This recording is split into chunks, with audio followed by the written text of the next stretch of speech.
Hello Cam Talkers, kita jumpa dalam acara Cam Talk kali ini bersama saya Roni Aryo Juwono. Kok jadi gue ya? Kan harusnya Mas Arlan ya. Mas Arlan kemana? Nah ini dia orangnya datang juga. Halo Mas. Waduh, baik Mas. Mas gimana kabarnya? Alhamdulillah. Ngomong-ngomong Mas, kok ada di sini Mas? Nah itu dia, gue juga bingung. Kenapa jadi gue?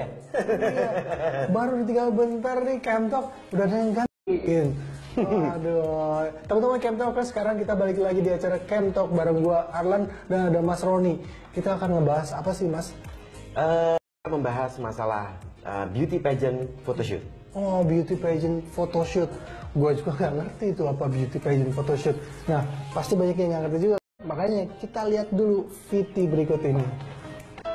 Pageant fotografi adalah sebuah genre fotografi yang mengangkat sebuah kontes kecantikan yang terutama berfokus pada keindahan fisik kontestan. Meskipun kontes seperti itu sering menggabungkan kepribadian, bakat dan jawaban atas pertanyaan juri sebagai kriteria penilaian, di mana kontes tertentu menjadi sebuah momen sangat bersejarah bagi beberapa kalangan. Oleh sebab itu, fungsi seorang fotografer dibutuhkan untuk menampilkan kecantikan yang dimiliki oleh masing-masing kontestan. Fotografer menjadi salah satu bagian penting untuk mengabadikan profil kontestan beauty tersebut. Nah, Cam Talkers sudah tahu kan apa beauty pageant fotografi. Nah, di sebelah saya Mas Roni adalah ahlinya. Nah, Mas, coba kenalkan Mas nih, gimana sih awal mulanya terjun ke fotografi? Awal mulanya sebetulnya sejak SMA. SMA. Tadinya sampai ngeliat kakak suka ngotak-atik kamera juga dia. Ngapain sih tuh orang ngintip-ngintip? Ngapain banget gitu, kecil, benda kecil. Tapi sejak SMA akhirnya untuk fotografi. Apa yang membuat tertarik? Mungkin pas begitu nyoba kok asik. Asik, sedangkan itu kan masih zamannya kamera analog ya. Oke, analog. And then saya nyoba, kok asik, dapat feel-nya. Iya. Jalan terus sampai sekarang. Awal-awal yang difoto itu apa Mas? Yang difoto pertama adalah kakak saya yang cewek. Oke. Kakak saya dia cewek. dijadiin model. Dia Jadi model. Dari mulai buruk rupa, salah, ceritanya pakai bikin lighting, akhirnya salah, and then tiba-tiba dapat satu gambar yang wow, dapat nih gue. Iya. Udah, jadi ketagihan. Referensi saya waktu itu dari majalah Vogue ya. Waktu itu banyak dari majalah Vogue. Itu gimana sih kok foto portrait mereka, modeling mereka itu bisa bagus-bagus dengan ya kayak simple lighting seperti itu. Ya udah, jadi jalan terus di situ. Malah jadi begitu nyoba foto, istilahnya foto pengantin saudara gitu, nggak ngerasa asik. Nggak asik. Jadi di modeling. Passionnya tuh memang di situ gitu. Karena fotografi pun banyak sekali genrenya, dimana kita bukan berarti wah gue suka foto berarti segala macam suka, belum tentu. Betul. Sementara dulu waktu istilahnya pendidikannya apakah sesuai dengan fotografi? Enggak juga. Melenceng ya. Jadi melenceng sebetulnya. Tapi ya sama-sama dunia art juga sih, dunia art juga. Karena dulu saya kebetulan kuliahnya juga di arsitektur Sakti. Tapi kebetulan akhirnya pada semester ke-6 pada saat itu saya dipanggil oleh salah satu pembimbing akademik saya dan rupanya sudah ada bocoran bahwa saya itu punya hobi yang kira-kira nantinya bisa menghasilkan di situ. Saya sendiri juga heran, dia cukup sepuh tapi kok bisa menyarankan untuk kamu postpone aja karena nilai kamu udah bagus, tapi coba tekuni hobi kamu karena kesempatan tidak datang 2 kali. Dia bilang seperti itu. Saya ambil kesempatan itu, jalan terus di fotografi. Nah itulah nikmatnya mempunyai pekerjaan yang sesuai passion. Betul. Iya, jadi rasanya kayak bukan kerja ya, tapi dapat duit banyak lagi. Wah, masalah banyak relatif ya. Nah sekarang Mas, hobi selain fotografi gitu ya, ada nggak sih Mas? Ada. Apa tuh? Sama istrinya Mas Arlan. Oh nyanyi. Oh iya. Nyanyi. Kebetulan masih ditekuni, malah sekarang makin berkegiatan itu juga. Bikin album gitu. Sebetulnya kita masih single, masih ngeluarin single aja. Solo. Jadi kita bertiga kebetulan. Dengan nama Bella Grow Project. Kita sekarang baru mencoba untuk lebih step ahead lagi karena ada perubahan format sejak akhir Desember kemarin. Nah biasanya nih kalau punya dua hobi atau dua passion yang dijalani. Sekarang bisa di-combine. Betul. Gitu. Nah, apakah foto profilnya Mas sendiri yang fotoin atau gimana? Kebetulan iya. Iya kan? Kebetulan iya. Nah, ini studio. oh iya, enak dong ya. Teman-teman yang itu juga udah pasti, fotonya udah pasti bagus gitu kan. Terus udah gitu, costnya juga lebih kecil. Iya. Ya. Nah, membagi waktunya nih, mungkin sama-sama menyenangkan, tapi kan harus ditangani dengan serius. Betul. Nah, membagi waktunya gimana? So far sejauh ini, itu aman-aman aja sih. Aman-aman aja. Ketika fotografi lagi berjalan, jadwal penuh, kok nyanyinya lagi belum. Oke. Begitu fotografinya lagi kebetulan lagi agak sedikit cooling down, kok ya ini performance kita untuk nyanyi banyak tawaran. Alhamdulillah. Jadi seperti itu gitu. Ya sebenarnya enaknya kayak kita yang bekerja di industri kreatif adalah kita bisa menjadi bos sendiri. Betul. Gitu. Jadi nggak ada yang ngatur-ngatur. Iya. Harus ini nggak ada ya. Semuanya memang dikendalikan oleh diri sendiri. Sekarang balik lagi ke fotografi. Kenapa memilih fotografi sebagai passion utama ketimbang gue mau nyanyi aja dah gitu. Dibalik gitu. Dibalik itu. Kembali lagi perjalanan saya sejak tahun 90 sampai sekarang ini. Ya main bisnis saya akhirnya yang di fotografi. Jadi karena fotografi ini sendiri kan berkembang terus nih. Eranya berkembang terus, referensi semakin banyak, dan kita tetap belajar terus. Nah, dari situ saya juga berpikir bisnis juga, gitu, bahwa ini main bisnis saya, bagaimanapun nggak bisa ditinggal. Karena saat saya motret si A, motret si B, motret si C, si D, itu beda-beda kan. Masing-masing personality beda-beda. Jadi kecepatan kita saat motret, saat kita dapat psikologisnya si klien ini, itu yang membuat kepuasan. Kalau nyanyi, oke, yang kedua lah. Jadi ya seperti itu. Dua-duanya sih sama-sama menyenangkan ya, dan menghasilkan juga. Nah, habis ini kita akan menanyakan sama Mas Roni, kenapa sih dari sekian banyak genre fotografi, kenapa milihnya beauty pageant fotografi? Salah satu ini ya, penilaiannya. Tapi kita juga harus bisa mempertimbangkan bahwa ini loh hasil karya gue yang baik. Dan memang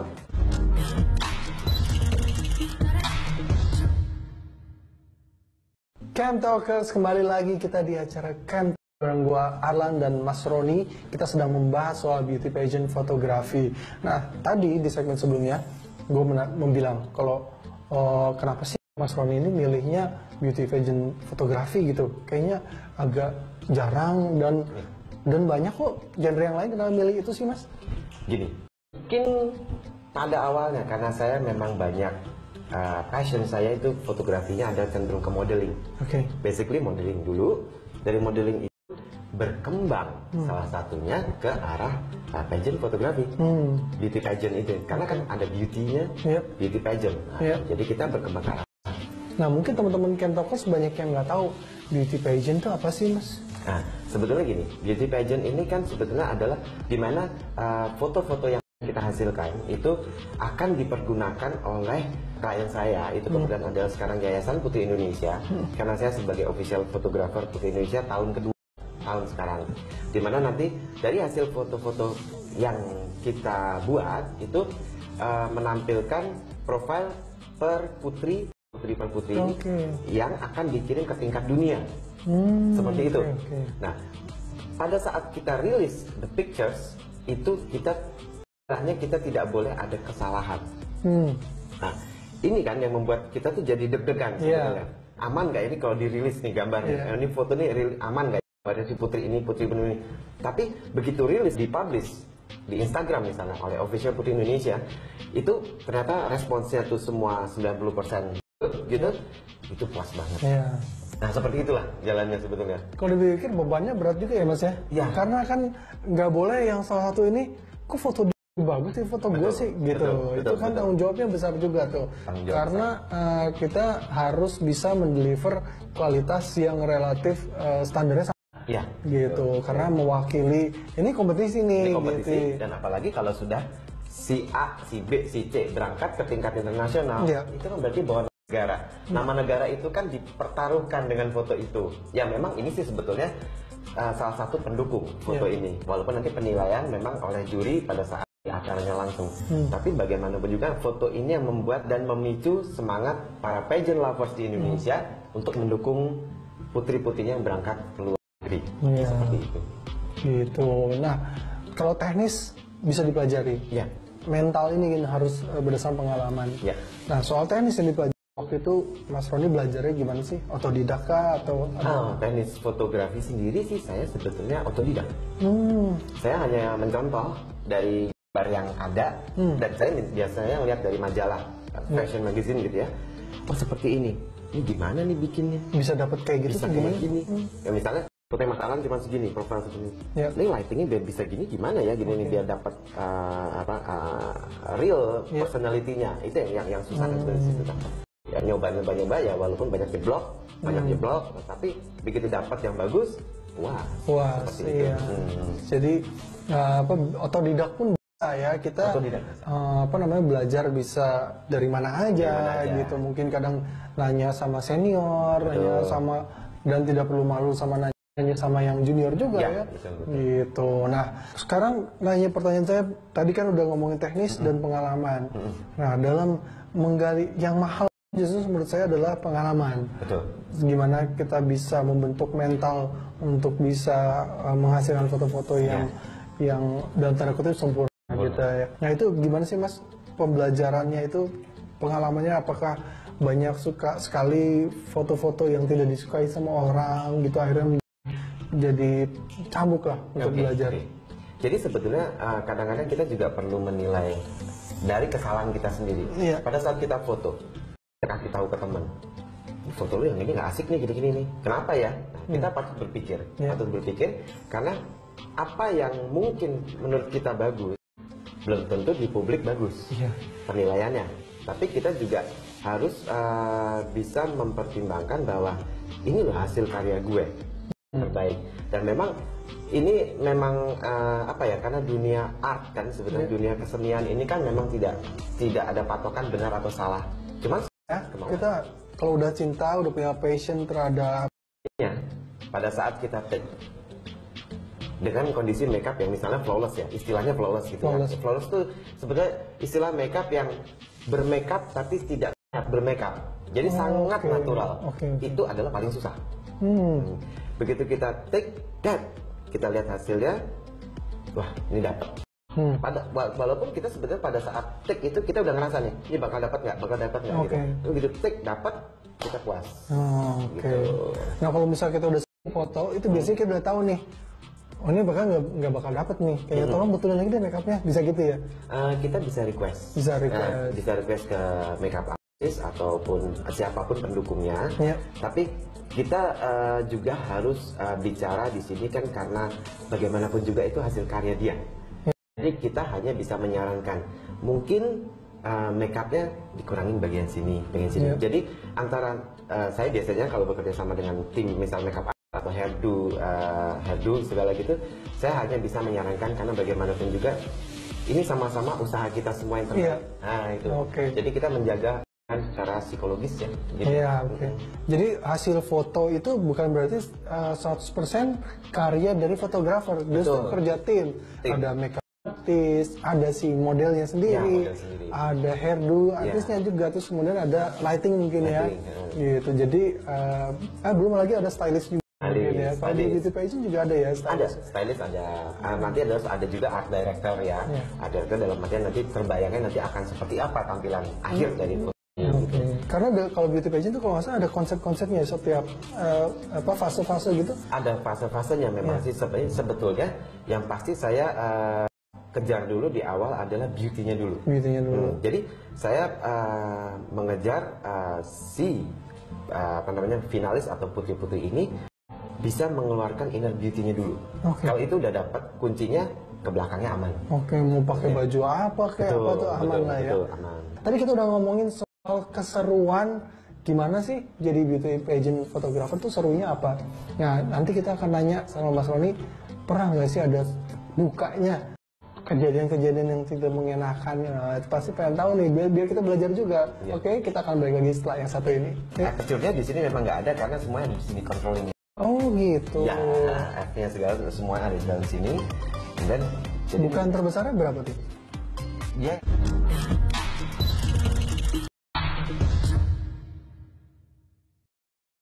Cam Talkers, balik lagi sama gue, fotografer paling ganteng dengan hasil foto yang biasa aja. Ya, Arlan Jawa dan ada Mas Roni.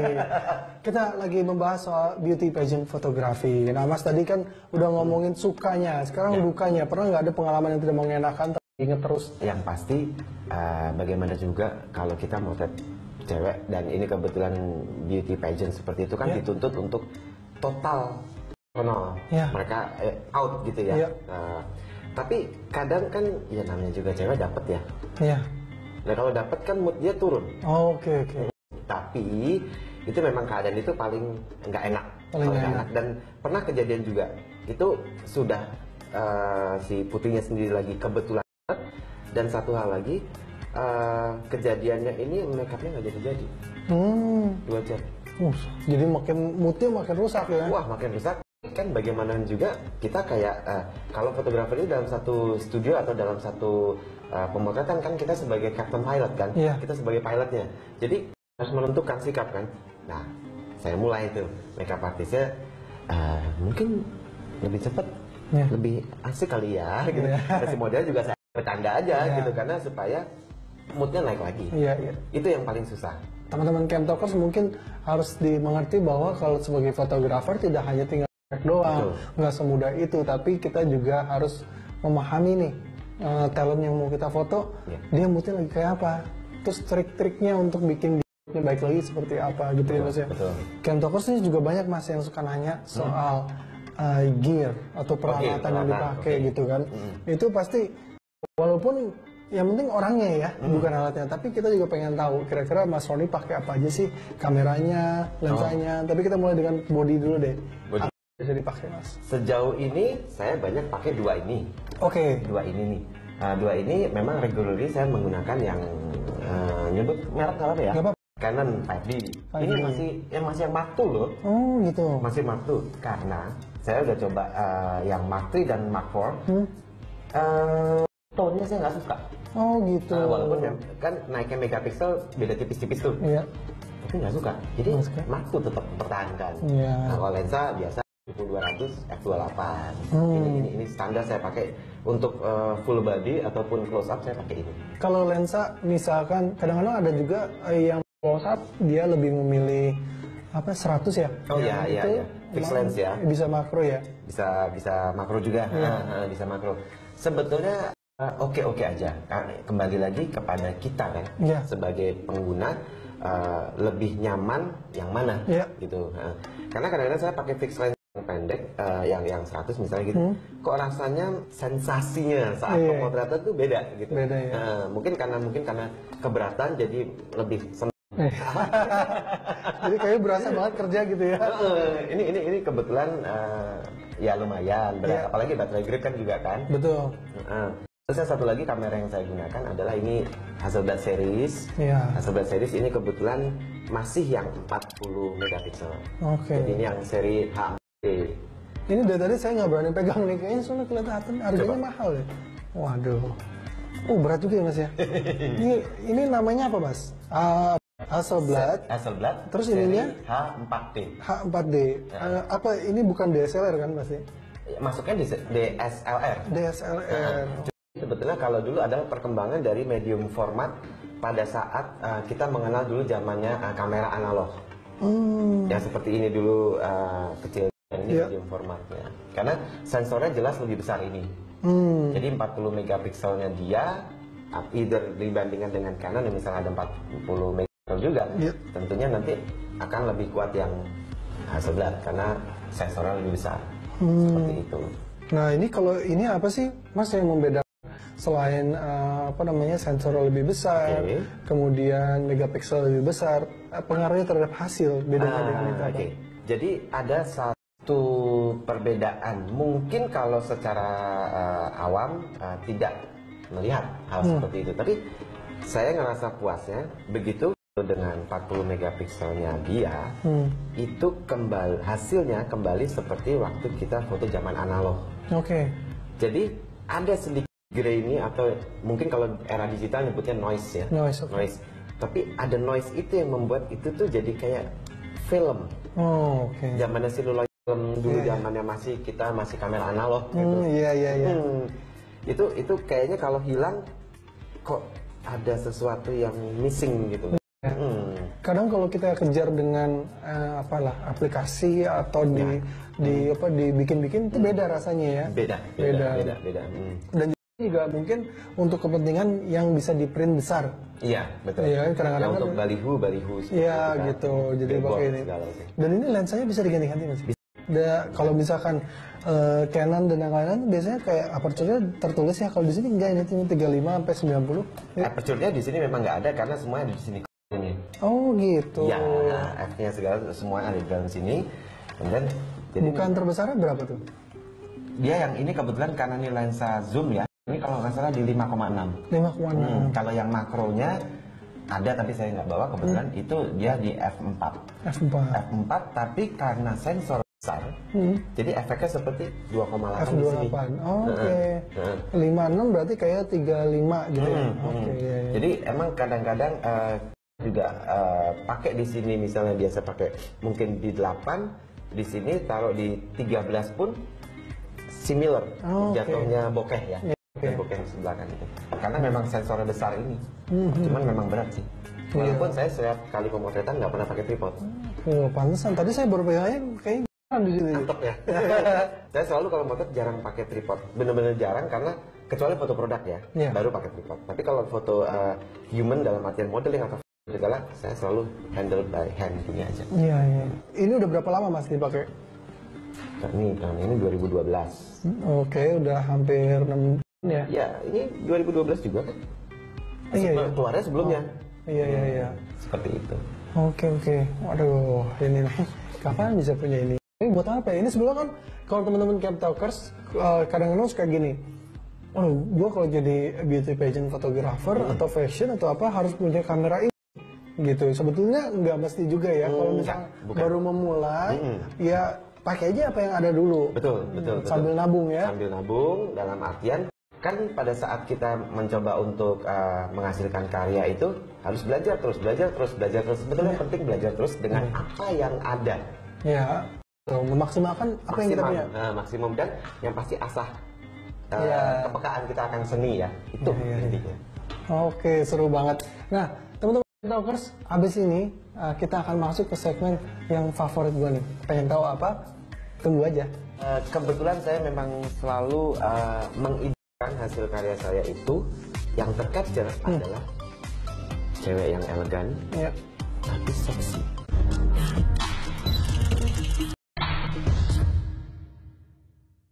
Balik lagi di Camp Talk, teman-teman Camp Talkers, kita masih membahas soal beauty pageant fotografi bersama Mas Roni. Nah, tadi kita udah ngobrol lumayan banyak Mas ya.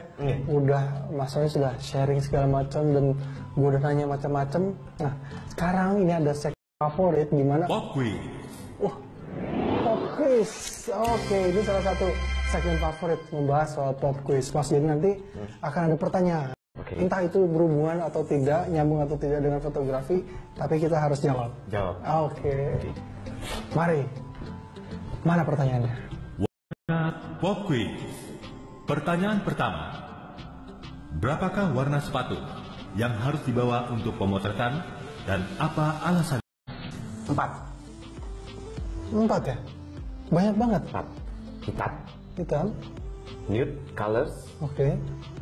Gold and silver. Itu wajib. Oke. Kenapa tuh Mas? Dari basic fashion memang wajib, karena hitam paling gampang dipadukan ke warna apapun. Iya. Sedangkan warna kulit itu memberi efek flawless, simple begitu. Sedangkan gold dan silver yang pasti harus sesuai dengan bajunya ya. Seperti itu. Tapi 4 ini basic. Itu ya. Oke. Baru tahu tuh ya. Ada 4. Oke, saya tahunya bulu pantofel. Oke, next question. Pertanyaan kedua. Jika sedang memotret di luar kota, lebih tepatnya berada di tempat liburan, seperti di Bali atau yang lainnya, apa yang akan Anda lakukan di waktu senggang? A. Main ke pantai. B. Shopping. C. C. Kalau jomblo mending cari jodoh. Aduh, nih kita Main ke pantai. Oke. Kalau saya apa ya? Kalau ke pantai itu kadang-kadang senangnya cuma sebentar kalau saya. Saya lebih senang shopping kalau ada duit. Ya. Oke. Kalau jomblo udah lama jomblo ya. Soalnya waktu sebelum nikah pun pacar banyak ya. Ya masa kalau cakep gitu masa jomblo. Suka aneh deh. Oke, next question. Pertanyaan ketiga. Karakter model seperti apakah yang menjadi favorit Anda untuk difoto? A. Seksi. B. Elegan. C. Suka keduanya. Oke, Mas, saya hitung sampai 3. Kita jawab sama-sama. Oke. 1, 2, 3. C.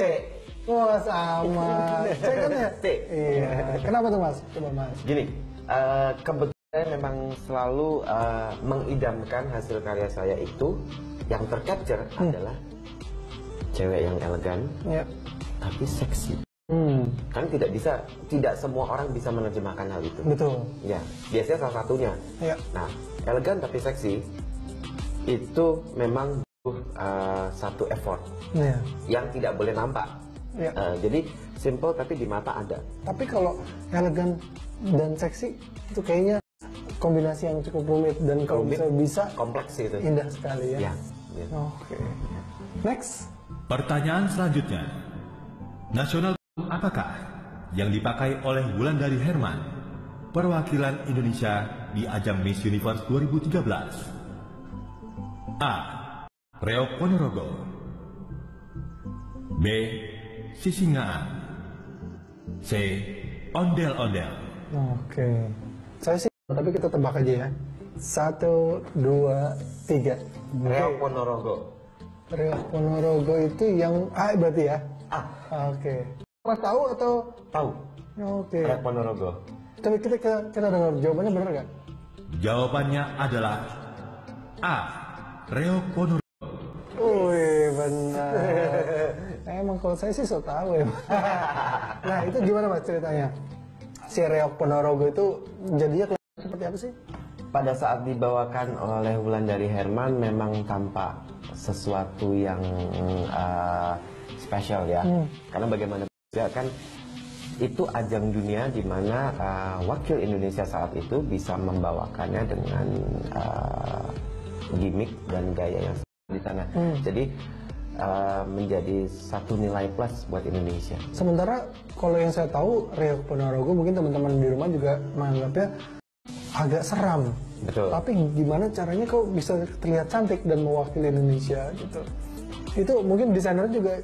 Ya, jadi pasti mereka sebelum berangkat kan itu terjadi kolaborasi antara desainer national costume sendiri dengan image apa yang akan ditampilkan.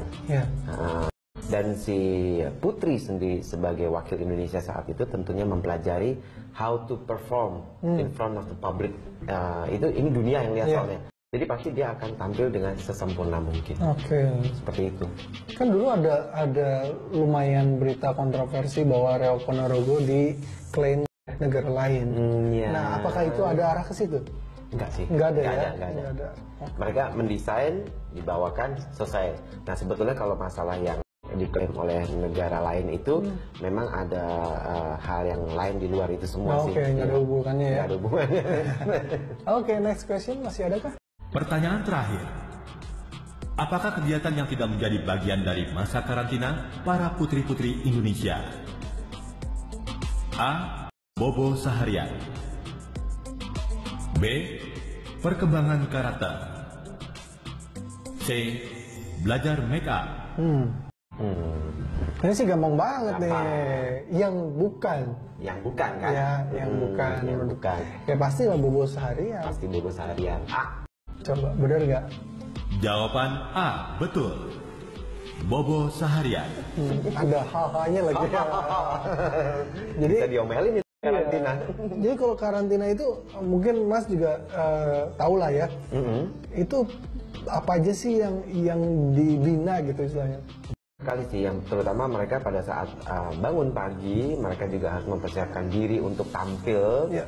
Kemudian juga public speaking, mereka juga cara berjalan seperti layaknya Putri Indonesia itu seperti apa, dan juga nanti dinner atau lunch kan mereka banyak sekali tuh jamnya. Nah selama periode panjangnya periode itu, Mas mulai bekerja itu di mana aja sih? Nah sayanya ya masuk di segmennya itu, jadi masuk hanya untuk photoshoot dalam artian untuk studio. Jadi memang saya tidak mengabadikan mereka dalam artian dokumentasi kegiatan itu tidak. Tapi hanya ambil untuk yang di studionya saja. Itu berapa kali bisa Mas? Dalam satu rentang kita sebagai official photographer 1 tahun itu mungkin kita bisa sampai 4 kali. 4 kali. Kerja bareng dengan Yayasan Putri Indonesia. Seperti itu. Wah seru banget ya pengalamannya Mas Roni ini. Abis ini kita akan tanya lagi lebih jauh soal beauty pageant fotografi dan pengalamannya Mas Roni. Tapi setelah yang satu ini, dia kebetulan berangkat ke Miss Universe, itu dia akan gunakan sendiri tanpa ada yang bantuin. Oh gitu. Baju ini hanya dibantu oleh satu chaperone di sana. Chaperone-nya bukan orang Indonesia.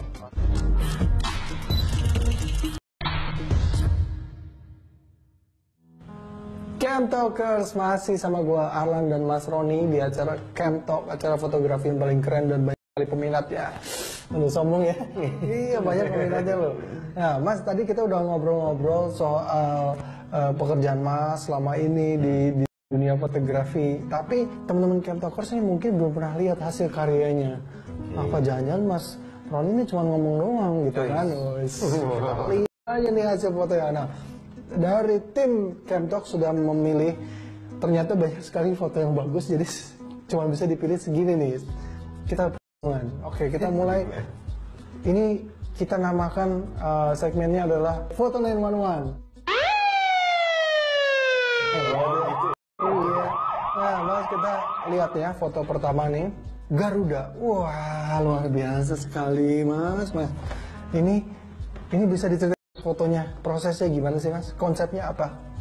Konsepnya sebenarnya kebetulan saat itu Kezia Warau sebagai Putri Indonesia 2016 itu dia akan berangkat untuk ke ajang Miss Universe. Miss Universe 2016. Nah saat itu memang baju atau national costume yang akan digunakan bentuknya Garuda dengan warna emas, Unity in Diversity. Karena Garuda bagaimanapun juga kan lambang negara kan? Lambang negara. Jadi kita membuat satu gambar yang epic di mana dia memegang bendera merah putih dan di situ dia tampak gayanya itu seperti seekor burung yang sedang akan terbang dengan membawa bendera. Karena dia akan membawa bendera itu waktu itu ke Filipina. Kita ngambil scene di mana ada Borobudur karena Borobudur pasti seluruh dunia tahu kan? Iya, Borobudur adalah Indonesia. Jadi kita ambil scene ini untuk foto dari pictures ini. Ini Garuda ini tingginya setelah Kezia pakai itu ujung sayap di atasnya itu 3 cm. Oh, dan ini pasti berat ya? Beratnya ini sekitar 25 sampai 30 kilo. Wow. Ini sebenarnya dadakan saat itu dadakan. Jadi kebetulan fotografer satunya itu kebetulan berhalangan dan saya ditelepon oleh Yayasan Putri Indonesia, bisa nggak foto hari ini? Kebetulan slot saya kosong. Oke, masuk. Begitu datang, wow, bajunya so apa ya? Saya ngelihatnya merinding saat itu gitu. Pas dipakai, besar sekali segala gitu. Dan apalagi kan kita selama pemotretan selalu penting musik. Oh gitu ya. Kita selalu ada musik pengiringnya di mana waktu itu musik yang di style itu heroik sekali. Jadi kita foto tuh sambil merinding. Oh gitu. Iya. Jadi apa namanya mendukung lah ya, mendukung si moodnya juga. Saya kalau nggak salah ingat nih waktu lagi nonton nih di TV-nya, begitu dengan kostum ini orang-orang semua tepuk tangan. Betul. Ya, masih waktu nonton ya? Saya kebetulan nonton dari Jakarta aja. Iya, saya sama juga nonton dari Jakarta terus kan, pada tepuk tangan. Emang ini apa istilahnya ekstravaganza sekali gitu ya, luar biasa. Oke. Super heroik ya. Kesulitannya apa nih Mas? Pada saat kita mengabadikan ini, salah satunya adalah bagaimanapun juga itu national kostum kan besar sekali. Iya. Tapi kita tidak boleh hilang si karakter putrinya sendiri. Iya. Tetap tampak cantik tapi strong karena bajunya berupa Garuda. Seperti itu. Jangan sampai fokusnya didominasi oleh si baju. Betul. Dan warna emasnya itu kita harus hati-hati karena warna emas itu kan cenderung, ini kita bicara masalah tone ya. Bisa tone nanti emas yang emas yang ketuaan terlalu merah, nah kita pilih memang yang emas glowing gitu, gold. Iya. Keren, kita lihat foto berikutnya ya. Nah ini masih dengan kostum yang sama Masih. ya, tapi dengan background yang berbeda, terus udah gitu lebih close up kayaknya. Ya, kita ingin menampilkan detail dari baju ini. Mana itu ada mata Garuda, Ya. terus udah gitu bulu-bulunya sendiri kan jumlahnya ada berapa, itu jadi detailnya semua tampak. Luar biasa, sampai ada apa istilahnya apa nih, kayak glowing dari detail-detailnya itu. Betul, kelihatan ya. itu kelihatan semuanya. Si putrinya juga cantiknya kelihatan, Indonesianya kelihatan gitu ya. Terus udah gitu kontras dengan background yang agak pink, ada Sebetulnya bukan pink itu ya, merah. merah ya. Merah cuman kita kebetulan kasih lighting. Lighting di belakang jadi ada muda. semburat memang pink ke merah. Tapi sebenarnya Oke. kita kejarnya merahnya itu karena bendera kita merah. Iya, Berani. berani. maksudnya. Oke. Oke, next foto ini masih yang tadi ya. Masih Oke. dengan baju yang sama, Garuda menghadap ke depan. Nah. Itu tangannya begitu. Kalau tarian Jawa itu sebutnya paksi cetayu. Itu artinya tuh burung mau terbang. Oke. Nah, tangannya jadi begitu, seperti itu posenya. Nah ini ini kan dengan kondisi apa namanya, kostum yang berat. Betul. Gitu. Si putri ini mungkin juga ada rasa tidak nyaman. Berarti kan kita mungkin nggak bisa berlama-lama. Betul. Nah itu gimana Mas? Nah, jadi kita tentunya pada waktu mau take ini bajunya berat tanya. Berat Mas, gini. Oke. Kita segerakan take-nya, tapi kamu langsung dapat ya. Gini, kamu strong aja gitu ya. Nah, kita coba ini cepat gini. Karena kasihan juga 25. Iya. Tapi memang resiko dia nanti waktu dia kebetulan berangkat ke Miss Universe itu di sana dia akan jalan sendiri tanpa ada yang bantuin. Oh gitu. Baju ini hanya dibantu oleh satu chaperon di sana. Chaperonnya bukan orang Indonesia, orang setempat yang harus apal urutan menggunakan baju ini adalah dia sendiri. Jadi dia harus ngasih tahu ini dulu Mas, ini dulu. Betul, Dan nggak mungkin ngomongnya Mas ya. Nggak mungkin. Oke. Wah, ya, susah juga. Nah ini gimana nih Mas? Ini untuk apa kebutuhannya? Sebetulnya ini tadinya kita foto beauty. Oke. Ini lucu kejadiannya. Sebetulnya Kezia Waro pada saat itu dia tuh pose tangannya lagi gini, lagi megangin rambut dikuncir, dipegang seperti ini. Hah? Dia hanya iseng-iseng menghadap cermin besar di belakang saya karena saya misalnya motret dari sana. Ya. Di Kezia, dia bercermin di cermin belakang saya, dia lagi pegang. Tapi saya dapat momen matanya dia saat itu. Tahan Kezia, jepret. Akhirnya ini ya kebetulan kita edit sendiri, kita hilangkan. Dapatlah ini gambar ini dan ini langsung di Miss Universe. Nah satu lagi nih Mas, foto yang ini. Ini gimana Mas? Nah, yang ini adalah baju nasional kostum yang dibawakan oleh diaris kita. Diaris kita ini wakil Indonesia yang berangkat ke Miss Grand International 2007 di Vietnam kemarin. Dan baju ini dengan judulnya Ibu Pertiwi, makanya dia gayanya kan halus. Gerakan tangannya halus. Seperti mengayomi. Nah, dengan mengayomi seperti itu karena itu semua ada symbolizingnya semua dari desainernya. Dan baju ini berhasil masuk menjadi Best National Kostum di Miss Grand International 2017. Kita patut bangga akan hal ini. Luar biasa sekali ya, apa yang sudah dialami sama Mas Roni kayaknya susah sekali untuk bisa mencapai ke situ ya. Oke, kita akan kembali lagi, kita akan baca pertanyaan-pertanyaan dari teman-teman Camp Talkers setelah yang satu ini. Lighting untuk beauty itu sebetulnya basically orang akan lebih mudah menerima. Beauty itu kan tampak soft. Jadi cahaya itu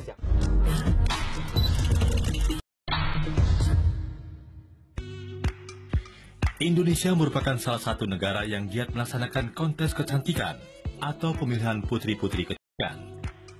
Beberapa waktu lalu, bisa dibilang tahun kemasan bagi negara kita.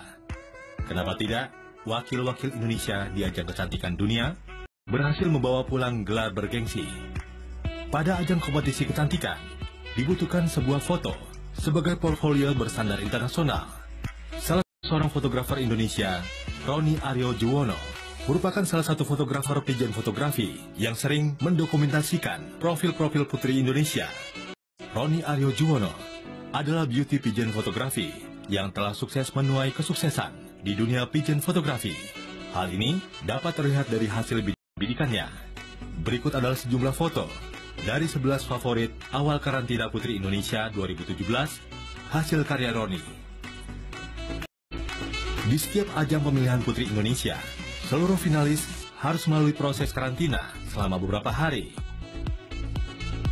Memakai busana merah dan biru dengan sentuhan aplikasi kain Nusantara karya desainer ternama Hengki Kawilarang. Kecantikan para finalis Putri Indonesia 2017 ini diabadikan melalui hasil jepretan dua fotografer ternama, di mana salah satunya adalah Roni Aryo Juwono. Lokasi photoshoot bertempat di Gung Karambitan, Tabanan, Bali. Keren kan Camtalkers? Semoga hasil karya Roni Aryo Juwono bisa menjadi inspirasi.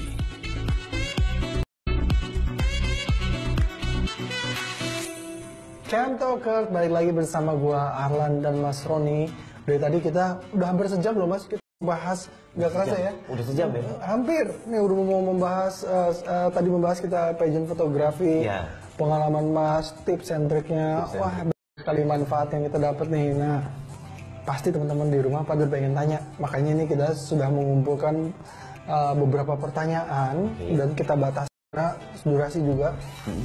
Untuk Mas Roni nih, satu dari @acut_wira. Halo kakak-kakak, kita dipanggil kakak. Oke, Kak, aku mau belajar pageant fotografi.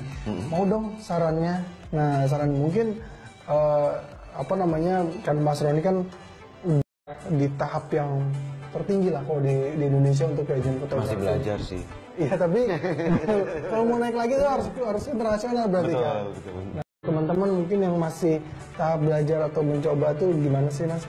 Ya, untuk teman-teman semua yang mencoba untuk terjun ke pageant fotografi di sini, basically adalah satu, harus menguasai dulu beauty shot.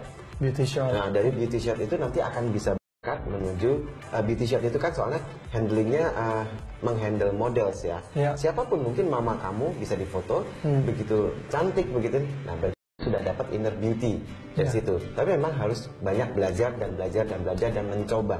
Tapi basically harus bisa untuk mengarahkan model ataupun bisa meng-catch inner beauty seseorang. Iya. Kita next ke pertanyaan berikutnya. @Stephanie_Irin. Hai Stephanie. Kak, tanya dong, bagaimana mengatur lighting yang benar supaya mendapatkan shadow yang pas? Nah, ini mungkin untuk beauty lah, khusus untuk beauty ya. Oke. Beauty. Sekarang saya mengarahkan ke arah lighting untuk beauty. Lighting untuk beauty itu sebetulnya basically orang akan lebih mudah menerima. Beauty itu kan tampak soft. Jadi cahaya itu jangan terlalu harsh atau harsh itu keras. Tapi ditutup sesuatu sehingga jatuhnya ke model itu tampak soft kulitnya.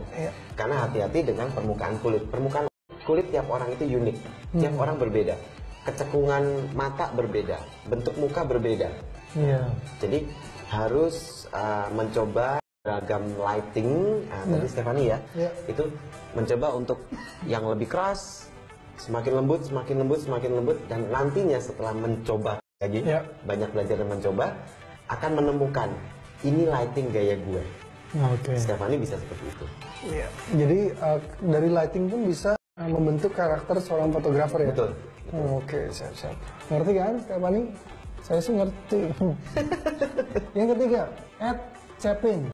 Apa sih tantangan terberat kakak saat memotret? Nah, tantangannya apa? Selain kameranya berat ya? Kalau kamera berat ya itu udah ya gimana ya? Gini, kembali lagi, mungkin tadi di awal saya sempat bicara, kalau menemukan klien kita atau model yang kita foto moodnya lagi nggak bagus, itu adalah tantangan kita sebagai fotografer. Kita harus bisa cooling down, bisa bicara dengan si model sendiri supaya si model itu moodnya kembali naik. Tantangannya terberat seperti itu sih. Karena kalau kitanya ikutan panik gitu ya, otomatis hasilnya juga kadang jadi nggak maksimal.